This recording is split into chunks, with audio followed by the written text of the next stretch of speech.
मेरा नाम अबीरा है और मैं यूके में रहती हूँ। लोग मुझे बहुत खुशकिस्मत समझते हैं, मगर मैं शायद दुनिया की सबसे बदकिस्मत लड़की हूँ। कई साल पहले जब मैं आज़ाद कश्मीर में थी तो एक लड़के से मेरी फेसबुक पर दोस्ती हो गई। उसका नाम अरहम था और वो बहुत ही सुलझा हुआ लड़का था।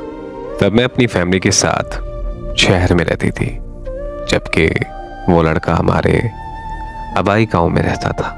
दोस्ती के बाद हम एक दूसरे से फ़ोन पर बातें करने लगे और एक दिन हम दोनों को एक दूसरे से बेहद मोहब्बत हो गई।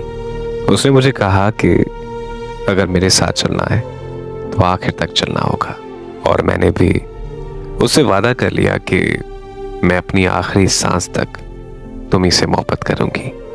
वो दिन मेरी जिंदगी के सबसे खूबसूरत दिन थे।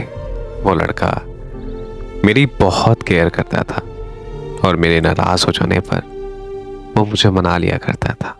वक्त गुजरने के साथ साथ मेरे घर रिश्ते आने लगे, लेकिन मैं इनकार करती गई क्योंकि मैं अरहम के अलावा किसी और से शादी का सोच भी नहीं सकती थी।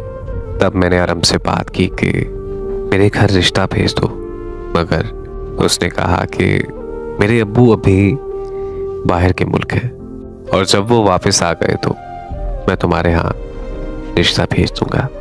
एक रिश्ता ऐसा आया तो मेरे अब्बू बहुत खुश हुए क्योंकि वो मेरे अब्बू के दोस्त के बेटे का रिश्ता था।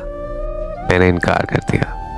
मेरे अब्बू ने मेरी बहुत मेहनतें की और आखिर मुझे अपनी बाप की खुशी के लिए अपनी मोहब्बत की कुर्बानी देनी पड़ी और मैंने वहाँ शादी कर ली। शादी के बाद मेरी ज़िंदगी बहुत मुश्किल हो गई क्योंकि मेरी जिस इंसान से शादी हुई वो किसी और को पसंद करता था। उसने मुझसे शादी सिर्फ अपने बाप की खुशी के लिए की थी। मैं अपना गुजरा कल भूलकर अपने शौहर की वफादार बन गई, लेकिन मेरा शौहर अपने गुजरे कल को नहीं भूल पाया, इसीलिए उसे मुझ में कोई दिलचस्पी नहीं थी। मेरी सास अपने बेटे की शादी अपनी बहन की बेटी के साथ करना चाहती थी, इसलिए वो मुझे अच्छा नहीं समझती थी, बल्कि वो मुझसे नफरत करती थी। और फिर मेरी शादी के 3 महीनों बाद मेरे शौहर ने मुझे मेरे माँ बाप के घर छोड़ दिया और 2 दिनों बाद मुझे तलाक भेज दी। मुझे तलाक देने की वजह भी नहीं बताई गई। मैं हर वक्त रोती रहती थी कि आखिर मेरी गलती क्या है। मेरे अब्बू मेरे सामने नहीं आते थे क्योंकि वो अपने फैसले पर शर्मिंदा थे।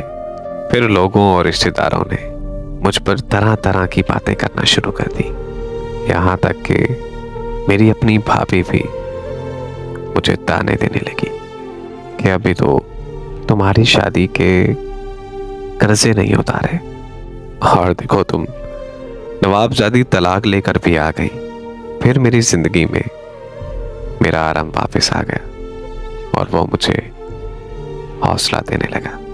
हम दोनों फिर से एक दूसरे से मोहब्बत करने लगे।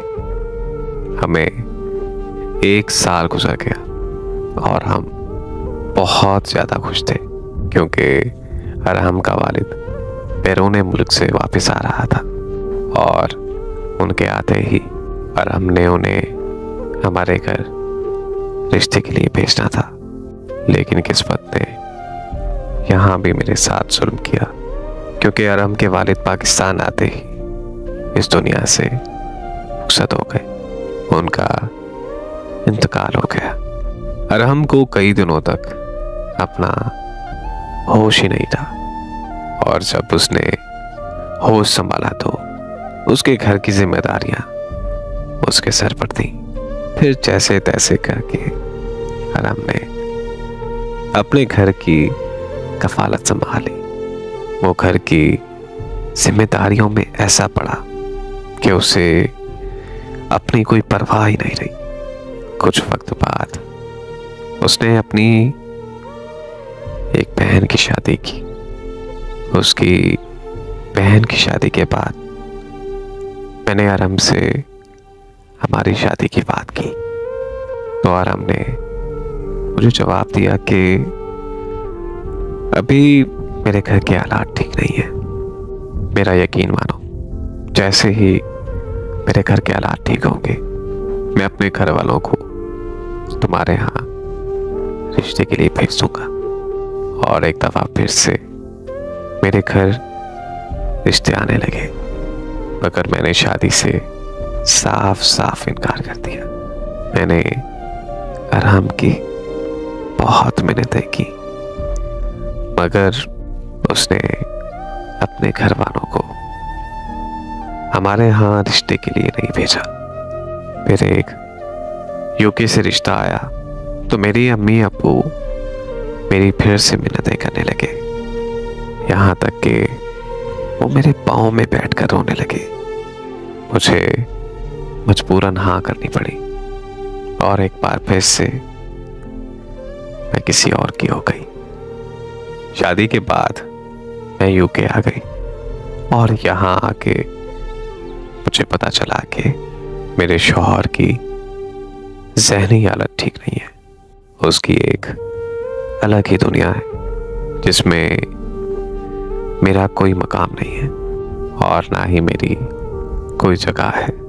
मैं उससे ना दुख की बात कर सकती हूँ और ना ही सुख की। घर में मेरी हैसियत एक नौकरानी जैसी है। 1 महीना पहले ही मेरी और हमसे दोबारा बात हुई है। मैंने अपने सारे दुख दर्द उससे शेयर किए और उसने मुझे बहुत हौसला दिया, मगर अब उसकी 1 हफ्ते पहले शादी हो गई। जैसे मैं किसी और की हो गई वैसे मेरा अरहम भी किसी और का हो गया। आज मैं सोचती हूँ कि काश मैं अपने वालिदैन की ना मानती, बल्कि मैं अपने दिल की सुनती तो मैं आज अरहम के साथ होती। काश मैं इंतज़ार करती तो आज मेरी ज़िंदगी में भी सुकून होता, क्योंकि अरहम के बगैर मेरी ज़िंदगी में सुकून मुमकिन नहीं। मैं सारा दिन घर के काम करती हूँ और अरहम की याद में रोती रहती हूँ। बस अब मेरी अल्लाह पाक से एक ही दुआ है कि मुझे सब्र आ जाए।